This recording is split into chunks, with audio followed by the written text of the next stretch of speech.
కురిపిస్తున్నారా అన్నట్టుగా ఉంది.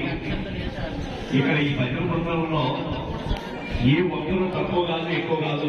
సాయిబాబా గారికి గురుస్వామి గారు ఇది సన్మానం చేయడం జరిగింది. వారు ఆశీర్వాదం కూడా ఇవ్వడం జరిగింది. తర్వాత